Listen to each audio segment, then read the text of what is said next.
everybody. I'm Mike Vizard. Alan Schimmel is still on vacation, but we're going to be talking about some awesome stuff nonetheless. Google is reportedly going to spend, roughly $23 billion to pick up an outfit called Wiz, which is a maker of a CNAPP platform. Then we're going to jump into, Snowflake and all these single points of failure that are starting to show up in the cybersecurity landscape. And then finally, we got deepfakes being targeted at the Olympics with Elon Musk, and it's just a giant party, and who knows, maybe I'm a deepfake. We'll be back in a minute.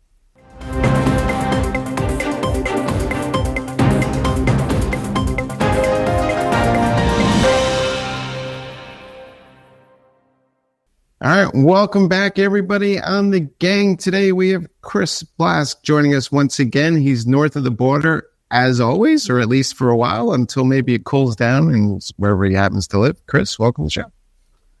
Hello, world. All right. And then, of course, as usual, we have Mitch Ashley, our resident technology expert on all things cybersecurity and DevSecOps, hanging out in Denver. Mitch, good to see you. I can't one-up Hello World, so I'll just leave it at Chris's Hello World. Thanks, Chris. All right. And then finally, joining us today from the great state of Texas is Amanda Rosani, who runs Techstrong AI for us, Digital CXO and Techstrong ITSM. Amanda, as always, good to see you. Good to see everyone. All right, let's get started, shall we? Hey, Mitch, I'm going to throw this first one to you because, I'm not sure everybody knows who Wiz is that Google's acquiring, but it's apparently their maybe largest acquisition ever, and it's something called a CNAPP, which I think stands for Cloud Native Application Protection Platform, one of those tongue-rolling phrases that Gartner coined not too long ago. But walk us through this deal a little bit and why we should be paying attention. Yeah, CNAPP. It's not what C-level executives do on afternoons at 2 p.m., so that's different on the CNAPP.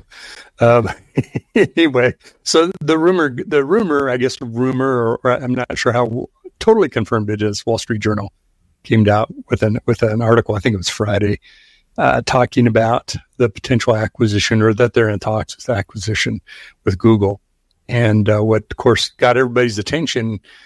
Wiz is about a 4-year-old startup, very well funded. I think they have over $1 billion in funding, if I remember right. I think their last valuation was about $12 billion. So that Google wants to pay double, pay 23 roughly. Looking to do that, of course, got all of our attention. Like, okay, so how do I sign up for that program? That's a startup's dream.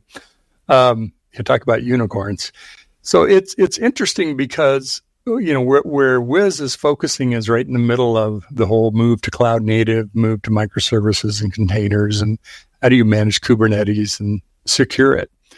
And it's, of course, the more the market moves to it, the more you need solutions like that from Wiz and others. So I think it's directly recognition by Google that, they need some additional security capabilities to manage the Google Compute platform and all the microservices and cloud native things that you're doing on it.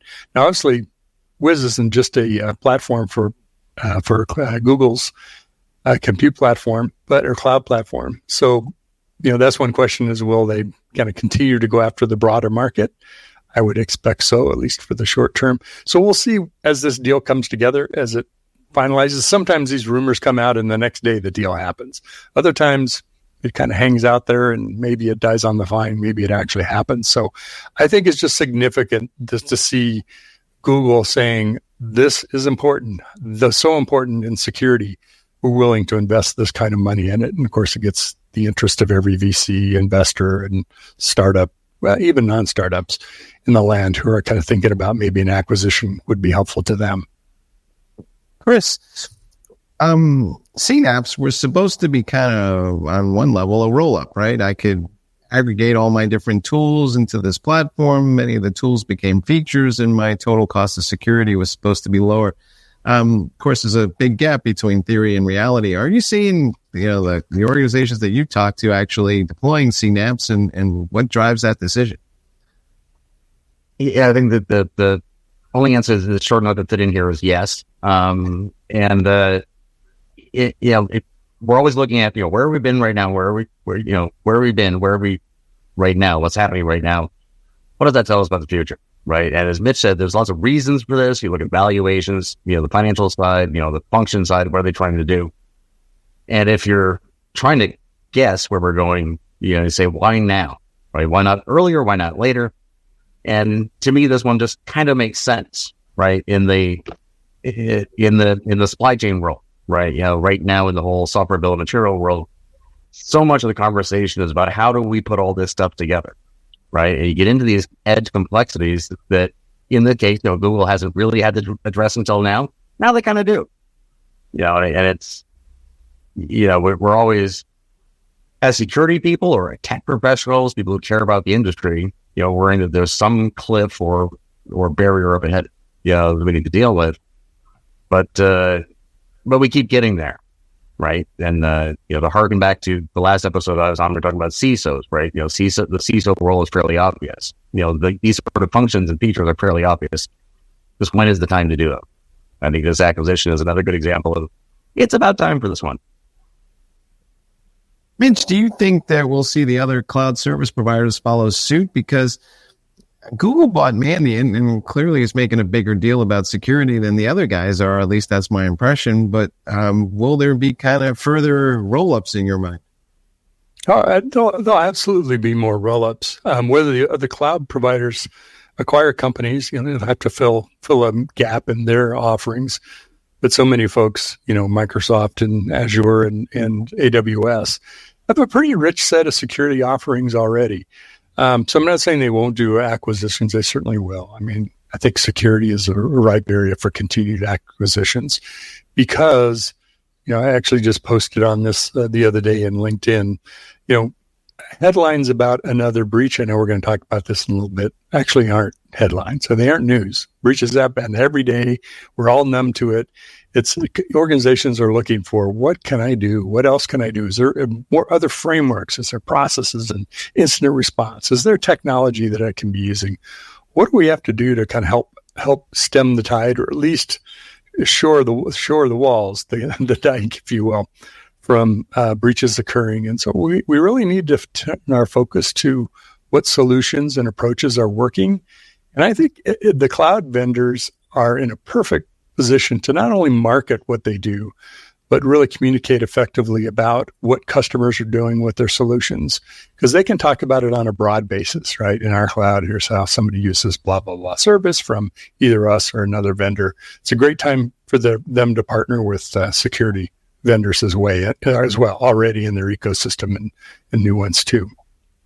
Well, let me follow up on that with you, because Google bought Mandiant, and one of the things that they seem to be positioning themselves is a provider of cloud security that goes beyond their platform. But do you think organizations are going to look to Google for securing not just the Google cloud, but other clouds and on-premise environments? Well, if you're a Microsoft Azure shop, you're probably not, hunting up the Google marketplace. But then again, if you know somebody like a Mandiant or a Wiz, or maybe already a customer, you may not necessarily jump right away just because Google bought them, unless you see actions taking of, okay, it's clearly this is now going to become Google centric. It's really how committed are they to the broader market, and do they leave it alone and let Wiz be Wiz, or do they make it Google Wiz? And now it's just about Google. Move on to this other platform tomorrow. No, it's like, let's do that in 12 months, right? Because we've got so much invested, not just in the technology, but in processes and training and people and operations around certain technology. So I think it could be wise for Google to leave it a market solution. And really, I think they have a much bigger addressable market if they can address things that are happening in Oracle Cloud as well as AWS and Azure. Chris, what do you think about that? Because it seems to me we live in this hybrid world now, right? There's on-premise environments, multiple clouds. Most organizations have two or more. From a security perspective, do I want a platform that addresses all of those, or am I going to line up on a particular platform with a solution? It always depends, right? For the vast majority of organizations are relatively small, right? And, not just the security, the whole Google platform, how many companies around the world just use it? It just works, as opposed to sourcing out a bunch of different parts. So anything these major platform providers do, that allows the bulk, the 80% of organizations out there to have one, as few as possible people to turn to. That's just pragmatically good. Now, as you flip the opposite end of the spectrum, if you're extreme high risk and you have extreme resources, nation state, critical manufacturing, whatnot, you still need to have the in-house capabilities. You have to be able to make the choices on the ground that are appropriate for you. So in that world, again, just because you're a large organization doesn't mean you have infinite resources. You need to have partners you can work with who can aggregate the features and functions you need into consumable platforms and packages. But there's still is not and may never be a single solution to the complex cases. Amanda, under the heading of AI is the answer, what was the question? Do you think that pulling all this data into one central location here for Google using a CNAPP is kind of a piece of a larger AI strategy for Google? Well, I think any good company is going to try to assess their deficiencies and where they could be better. And AI presents a new threat in cyber as well. So, I think it's a good strategy to partner up with another company that can provide options that maybe they can't.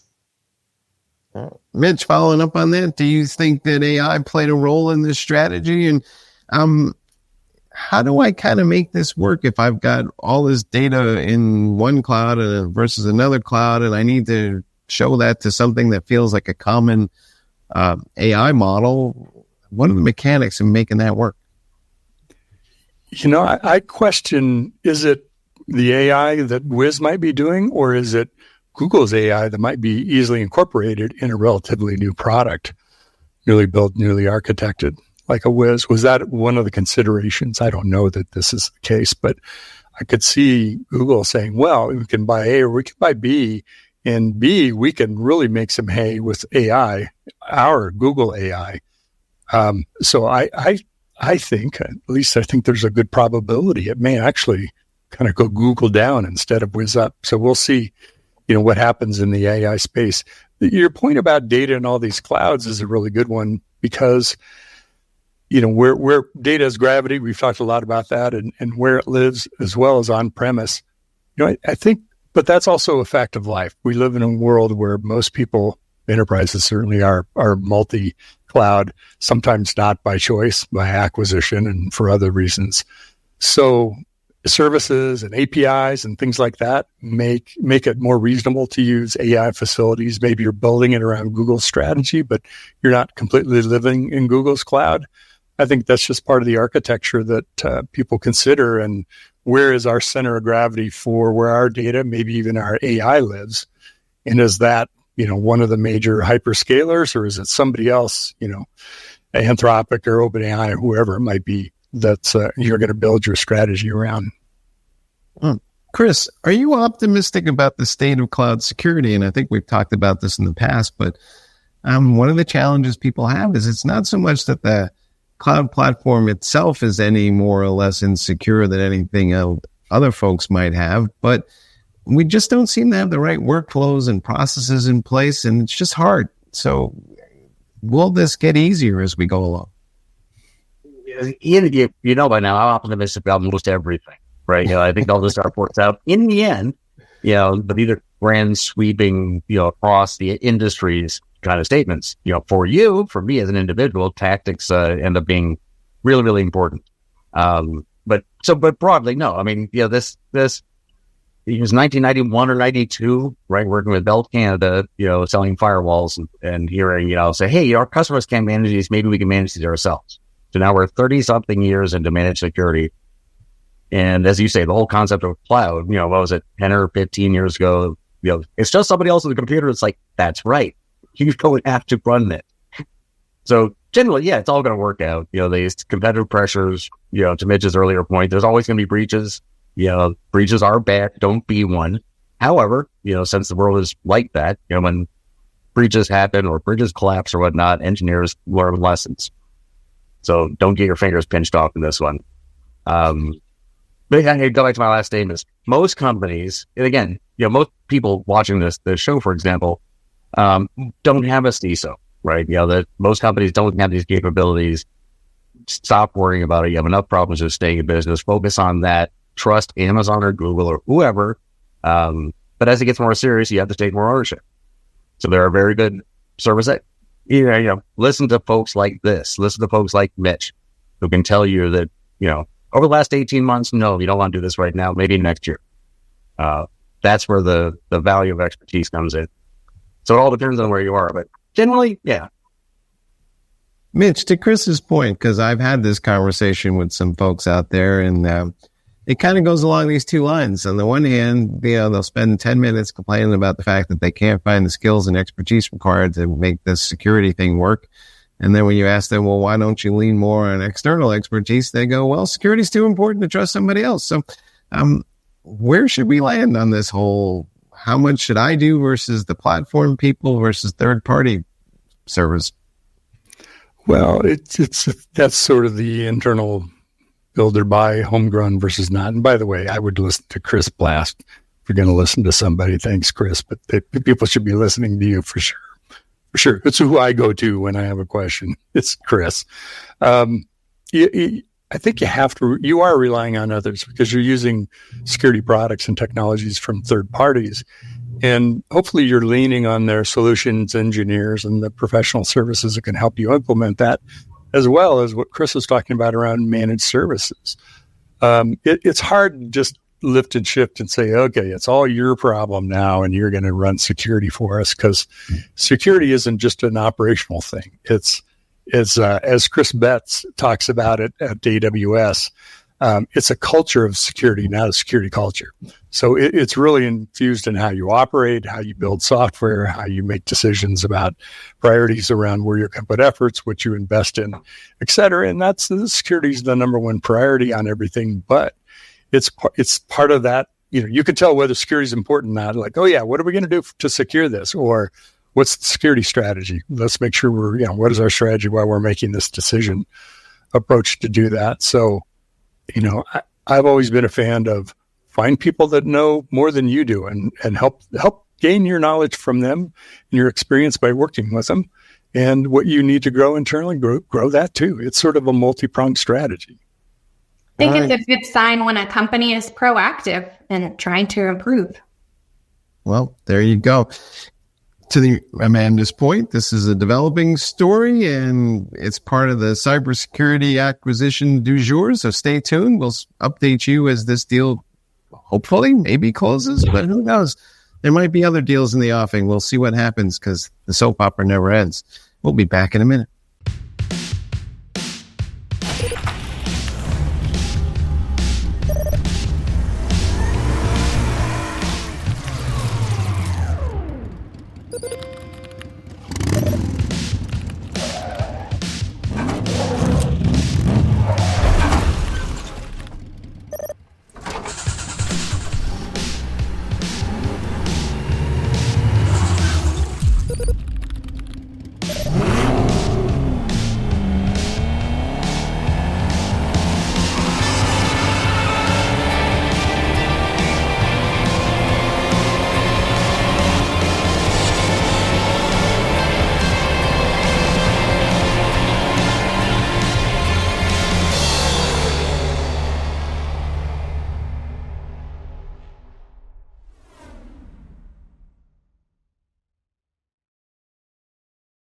All right, folks, and we're back with what can only be considered the daily crime report, because once again, we're talking about cybersecurity breaches. This time, it's extensions of the Snowflake breach that people have been talking about. This one involved AT&T and Advanced Auto Parts. And then at the same time, speaking of autos, the folks over at CDK may or may not have paid a ransom. We'll see. But suddenly all those car dealers are coming back online and no one's explaining exactly why.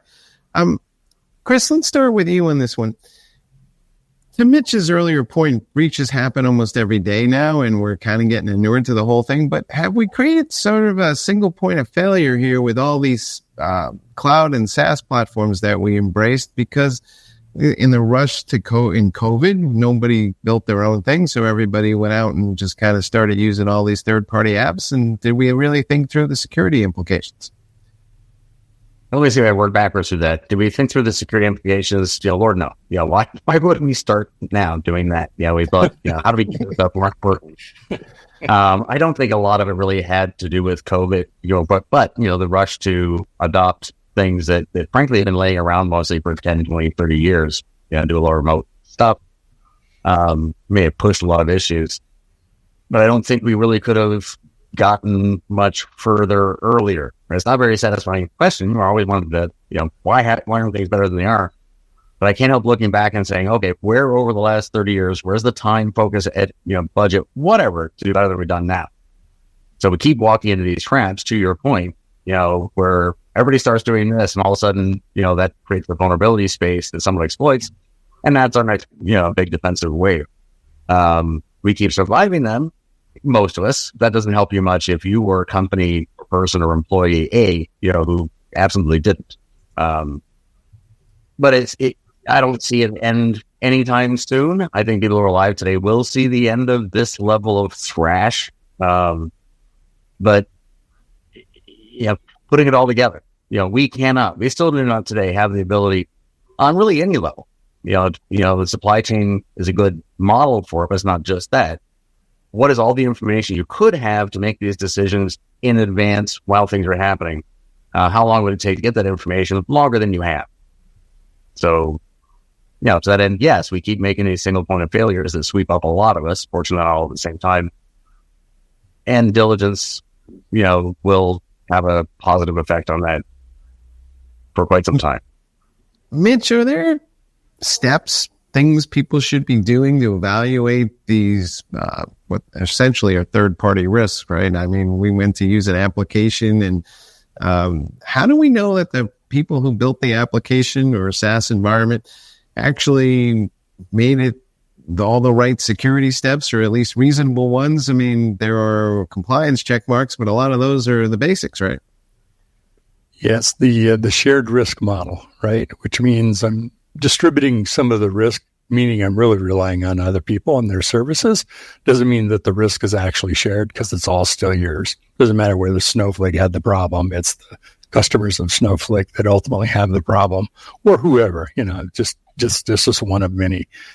I think the headline needs to flip from what's the breach du jour, or yet another breach today, because it is. It's just something where you're like, okay, so what? AT&T had how many? Okay, is that a big number? Because the last time I heard something else, that would seem like a big number too.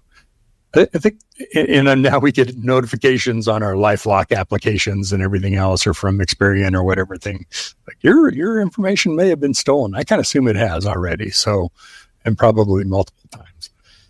I think the process, if you think about security, we think about it as technologies. Really what security about is this continuous effort of continuously improving our security, not just operationalizing it, but because security shouldn't be a static state. It should be a constantly evolving, because the threats evolve, and also what we're doing, our environment evolves. If software developers are deploying code a couple times a day or week, or what, maybe multiple times, attack surface just changed. Kubernetes is wrapping things up and down as demand changes. Okay, that could change our attack service too. We're using another third-party service, rolling out on a release coming up. So I think the real role of security is not creating a beachhead and say, okay, we're good for a while. It's how do we continuously improve this? What are we not doing? Who are we not talking to that might have some other answers? Has someone done a better job of implementing the NIST framework for this? I saw Chris Blask talking on Techstrong Gang about some of his work. Where do I find him? How do I go find out what that stuff is? Oh, software supply chain. Okay, good. That's good. I'm going to go talk to Cassie Crossley about that. There's a lot of people doing really good work. And I think that's, if you aren't doing that, if you're kind of not taking this as a constant thirst for learning and understanding and how do I improve, then you're certain to fall behind. And if you aren't kind of wired that way, I think it's really tough for folks to ramp up that flywheel and keep it running. Chris, I love your perspective on it. If you agree or you have some different views. Yeah. The first morning of the first security event of any sort that I went to, we were launching the first of my products, and these two folks came up with a really good technical question, and I knew the answer to that one. I was proud of myself. I was like, I know. But thanks. When you came back and said, had a second one, and I actually knew the second answer to that. And I can't explain how little I knew about all this at the time. And they came back with a third one, and I said, and at this point, I'm hyper tired before the day even started, of course. I'm all jazzed up on caffeine. And I said, that's a great question. I haven't any idea. But what you're really buying, you're not buying a product, you're buying a relationship with a group of people who take this personally. And if they find something like that, you say, hey, what about this thing? It's a problem. It's a real problem. They will live on anger and caffeine until it's fixed. And that's it. And I said at the time, it's like, that's it. And it'll never get any better than that, to your point, right? So most organizations, even organizations with the resources to have CISOs and have budget, your success will come down to your ability to determine whether your partners you're working with care. What does that mean? Do they all want to look like they care? Yes. But, a lot of people in the industry take this really seriously and take it really personally. And that's the organic benefit. The actual digital tools are just temporal, whatever happens to work right now. That sounds really hippie, but it's just kind of true. Well, let me follow up with you on that particular point. Our security teams, and it's a function of human nature rather than a flaw per se, but are they too focused on the things that they can control themselves? So if there's an IT environment and they can go and apply the fixes, they're going to, that's something that they can have an impact on the outcome. With these third-party applications and services, even though our risk levels are rising, the security team, it's difficult to affect any change, right? I mean, what am I going to do? Send somebody a memo? I mean, so is that part of the reason why we're not focused on this expanding attack surface? And try to find a concrete answer to this. The answer is just yes, right? Everything you said, so we all try to control what we can control. I think a lot of security and success in business or anything is trying to predict, right? So the kind of problems we have with corporate, for-profit security breaches and operations are kind of predictable just in those words. Corporate for-profit. What are the motivations? How do we get the resources? Where do the budgets come from? What do people care about?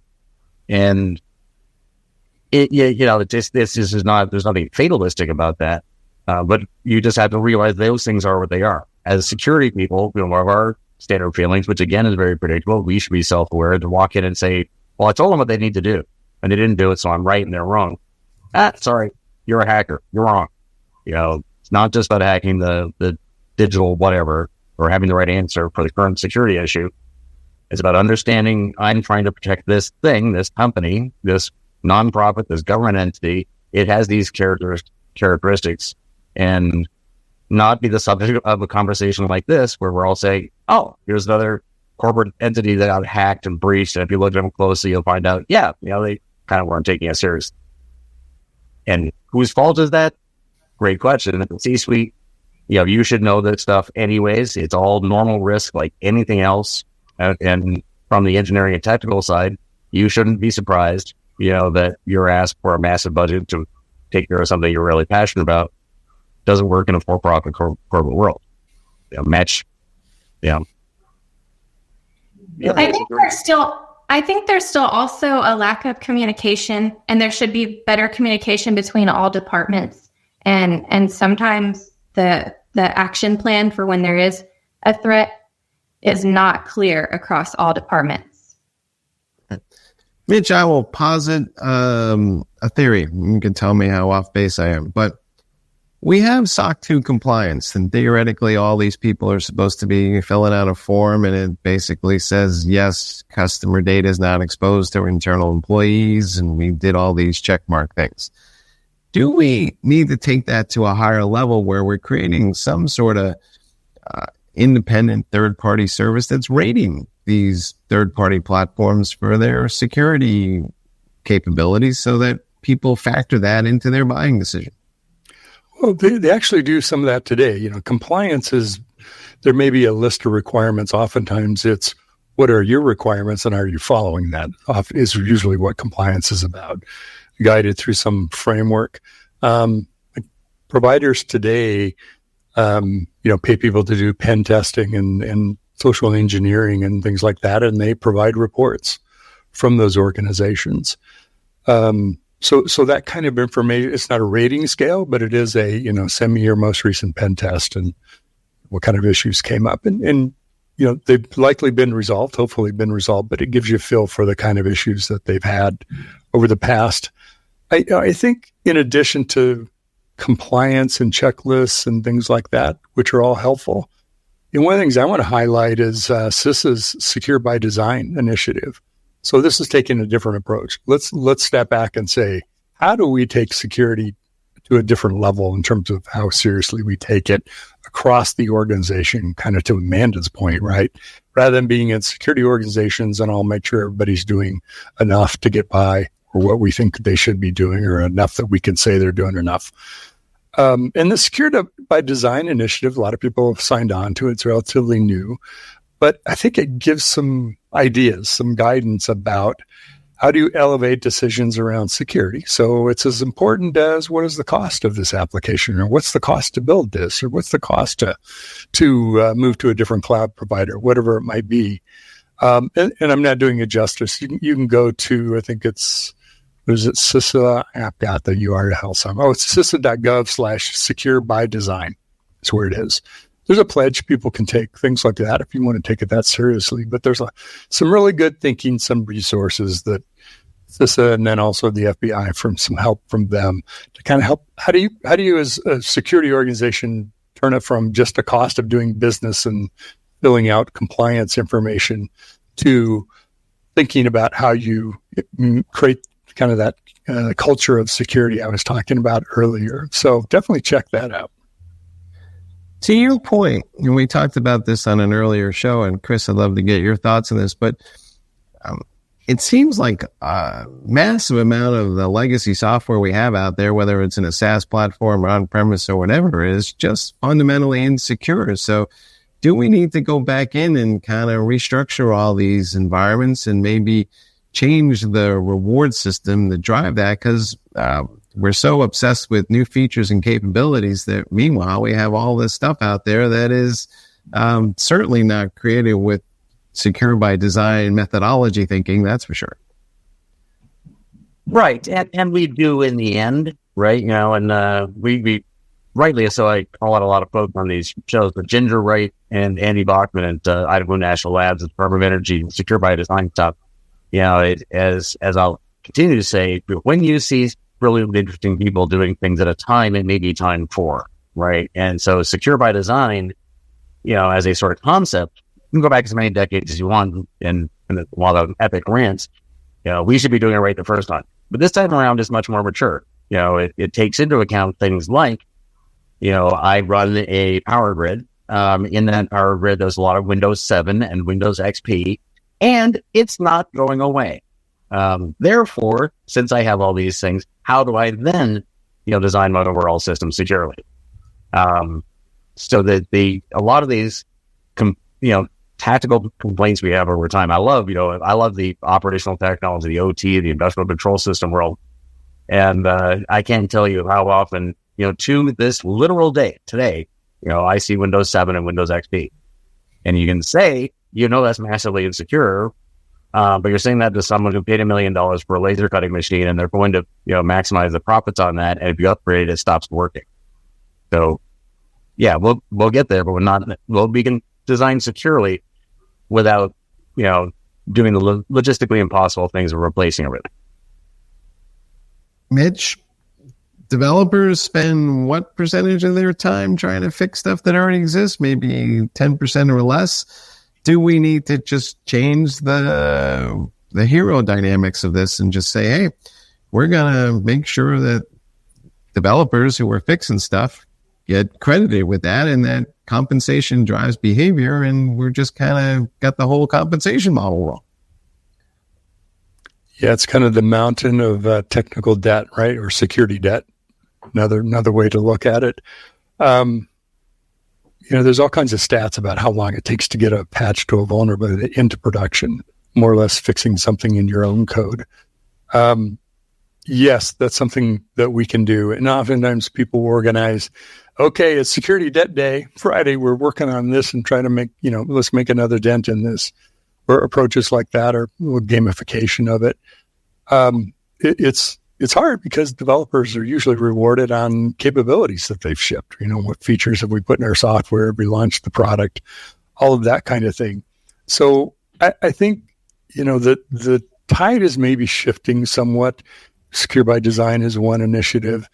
DevSecOps is really being rethought from the shift left approach of let's just do it earlier in the process, which is a good thing. Not to say that isn't valid, but let's think about security systemically through the entire security lifecycle or software lifecycle, whether it's something we do in the front end, as well as while we're building software, doing code reviews, whatever it might be.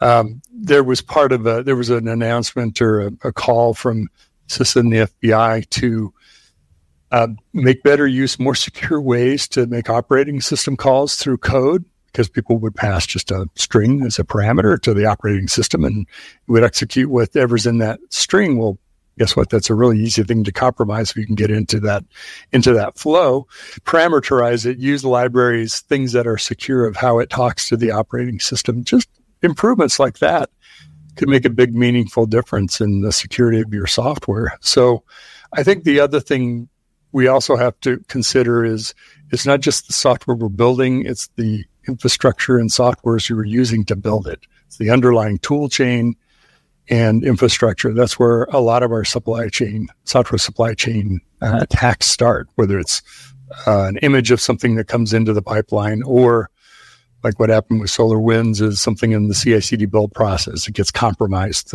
through a vulnerability in the software there. So that entire tool chain has to be relooked at and apply those same security principles that I've always done in the network world, and think about segmentation and separation recoverability, things like that, of how we not only build software, but how the processes we use to build it.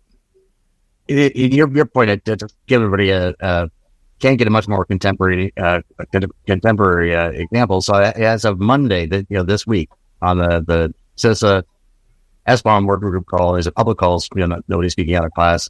The Italian team came and gave a talk about dependencies. Just if you take let's take a big look at dependencies and say, can I really tell? Is the dependency information I'm getting really that reliable? And if so, how?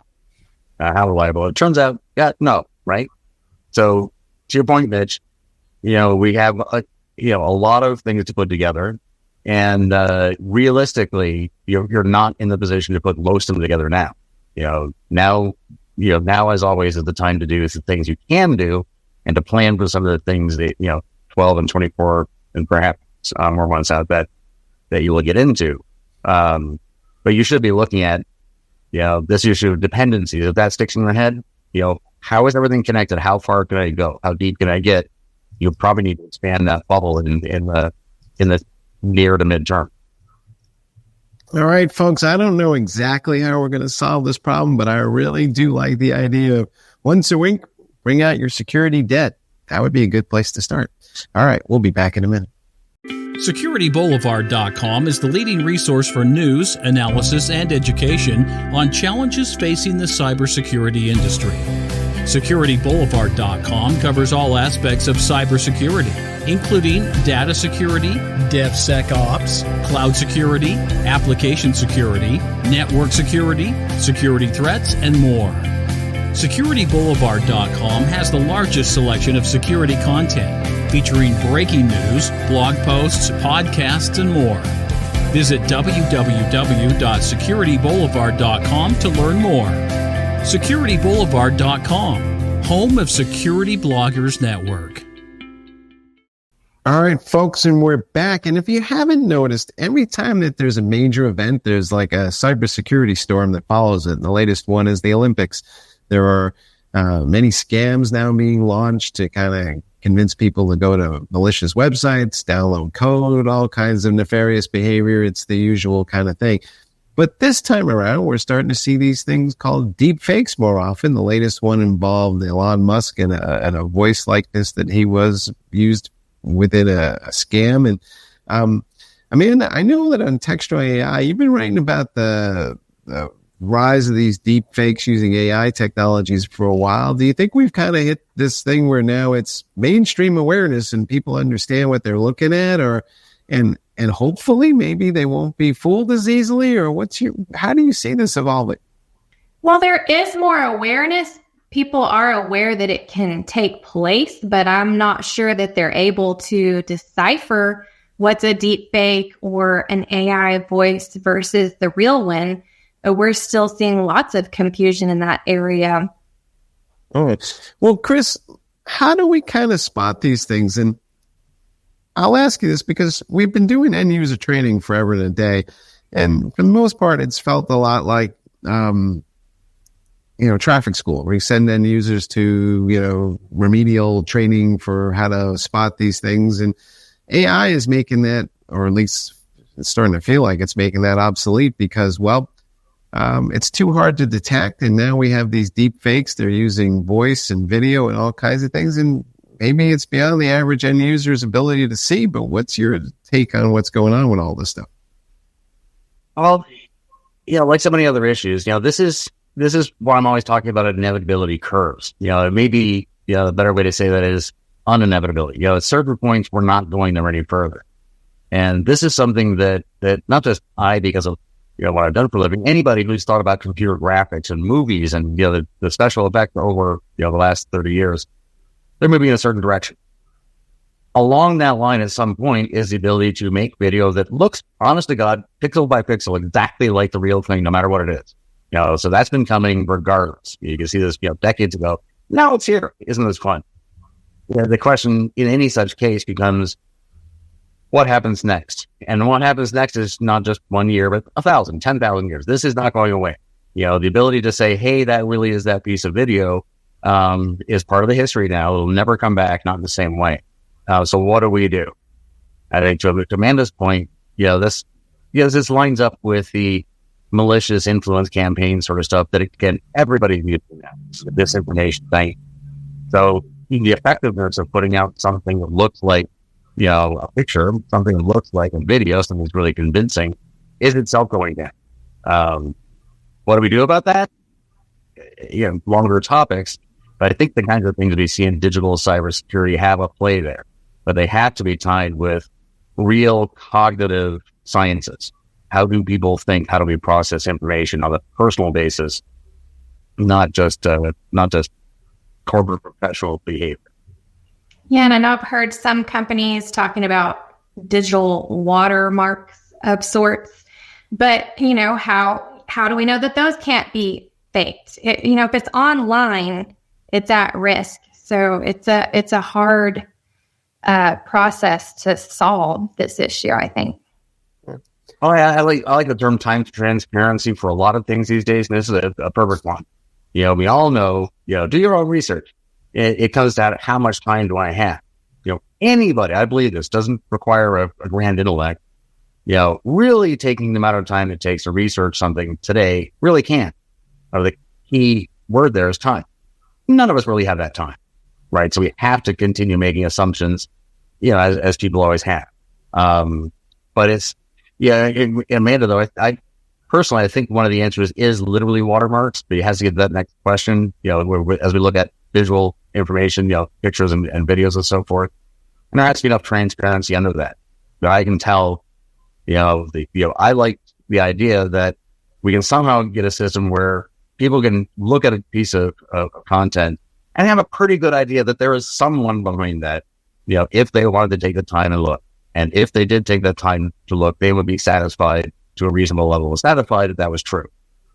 So I think the risk here as security people, as engineers, we usually look at the 100% solution, and there's nothing of value before that. I think what we'll find is that good enough solutions that provide an appropriate level of comfort on the personal level that, I may not agree with this, but at least I think it may be fake, but at least there's someone back there that I can trace it to and say, hey, you made a fake thing. I also wonder if there's some way to tie blockchain technology in somehow to where you could definitely trace it back there and know that it's real that way. That's right. This is actually where the digital bill of materials, dbomb.io, that open source project came from. It was two words got mediante, call outs as always. He and I were having a conversation about blockchain and security. And as we looked at it, blockchain, of course, distributed ledgers may or may not be contentious, but regardless of that, but as you say, Amanda, given that we have this example, shared ledgers can get really, really good at non-repudiation. And as we make that easy enough, so I envision a future where, for example, I could take my Android phone, create a screenshot. I've already chosen to create an attestation on a ledger somewhere that was me with my phone. As far as we know, at least I, scanned it with my fingerprint and I took that screenshot, and anybody who can and should know that, will know that. I think people, I would sign on to that. I don't care. I did take that screenshot. And if that provides a reasonable level of comfort, given that to our topic today, we all know that any individual image we see, even now any piece of video, may just not be real. And how can we tell the difference? Time. We ask our friends, look around, and we don't have the time. To your point, though, let's go back to that, unfortunate incident involving the assassination of the President Trump attempt there. When that first came over, I think a lot of people were like me, and they kind of paused and they waited for more verification before they believed that the actual event occurred, because there's so much noise in the system now that maybe we are getting to the point where we just don't trust what we see or hear initially, and we just wait for multiple trusted sources to verify something. Amanda, is that where we are? Oh, yeah. The level of conspiracy theorists out there on that one, I was going down the rabbit hole reading comments. It was staged. It was a fake video. So, yes. All right. So, sorry, Mike, go ahead. No, you go ahead. And I think, we all know, so literally, this is this week. Everyone's having these same conversations. I find them to be healthier conversations. I've got an extremely broad spectrum of political, ideological friends and people that you would have expected a couple of years ago to yell one through another, mostly orange. I think we're all growing up together with this and saying, all right, the elephant in the room, it is a good example. It's, in my opinion, entirely too complicated and unreliable for any parties, to have this one be a conspiracy. So many things can go wrong, and just not when we were doing. Conspiracies do happen, but I think we're getting better at determining when and why. It is a perfect example. Lots of reasons. Lots of stakeholders have a lot of reasons to try to fake something like this, pro and con or whatever. But I think we all decided, no, this is real. This actually happened. Right.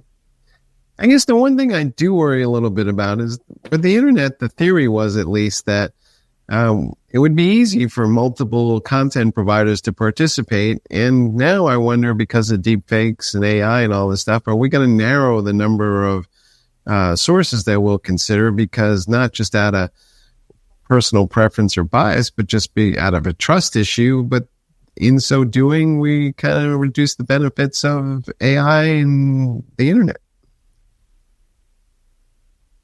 I kind of think we've done that already. My question is, I don't think we fall into the eternal abyss and never climb out. And, George Orwell turns out to be a fortune teller. But I'm more interested in when the emergent properties of making those poor choices get endemic enough that, large chunks or majorities of populations, say, all right, I'm willing to do the extra bit, so I don't have to deal with that anymore. I don't think we're getting worse. I think we've been there for a while, and we're being shoved up on the sandbars where you have to make choices. I think everybody's starting to recognize those choices. Let me ask you another question about this. So let's say you're the cybersecurity team and you're working for the Olympic Committee.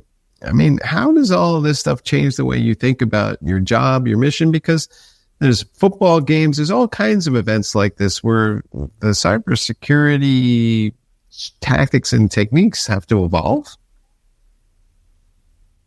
Well, I've sort of done that sort of thing, working with, NFL teams and owners and stadium systems and so forth. And, what you do now, what are the risks and so forth. And, and again, I think to our point, this has been one that, up to 10 or more years ago, I started saying, okay, in the future, this is something you really think about. Because think about it. You're a sports team, you're a venue, and, you're a big stadium. And at some point, I hack in and do something, that goes really, really popular. Everybody knows all about it, right? Cause a stampede or whatever it is. In our case here, by putting something out there that looks really convincing to a whole bunch of fans who are already, all excited, and they all rush the exits or whatever it is. So there's no answer for an individual team, that engage folks, who've been thinking about this a lot. Pablo Brower, SD Turf. Right. And get their thoughts on what you can pragmatically do today in your context. I think there's a lot of things you can do. Personally, I think, at the organizational level, honesty and openness is a wonderful thing. We all have a hard time believing this from organizations and corporations and so forth, but we will at the end, recognize some people inside who are actually serious about this. And it works well for them because they sell a lot of products. It works well for the rest of us because we actually get a partner we can rely on. Of course, then we also see sports organizations embracing the same technology that's confusing everyone. I mean, they're embracing it. So you see the Olympics using AI to replicate Al Michaels' voice to give all the feedback during the Olympics. So that's interesting. Can I hop in on this? This is the Olympics committee. I don't feel very highly for the competence of that organization. So I think it'd be fun to watch the mistakes they make that we can all comment on and teach lessons to people never to do that sort of thing. All right. So we all get to benefit from those who go before us, right? We salute you kind of thing. Particularly the stupid ones. Yeah. What, as we kind of think this whole thing through for a minute, Amanda, do you think we'll use AI tools to identify deepfakes created with AI tools? And this is just going to be AI versus AI? Yes, I think so. Fight AI with AI. It's kind of an oxymoron, but yes. All right. But I don't think it's a just, right? It is, but, we take sides all the time. And I think we'll all find, we're comfortable enough to say, yes, but it's my AI. And I trust this one. So we just need some sort of, trust verification system for AI that we all can agree on, and then maybe we can move forward from that. But it seems to me that that's a little bit hard, and we'll see how that all evolves. But in the meantime, hey, I promise you one thing. Everybody who shows up here on Techstrong TV is a real person because we verified them. So there'll be at least I hope not, there'll be no fake people participating in these conversations going forward. Hey, Chris, Amanda, thanks for being on the show, sharing your insights as always. Thank you, Mike. All right. And with that, folks, we're going to end this section and move on to the rest of the Techstrong TV lineup for today. We invite you to check them all out.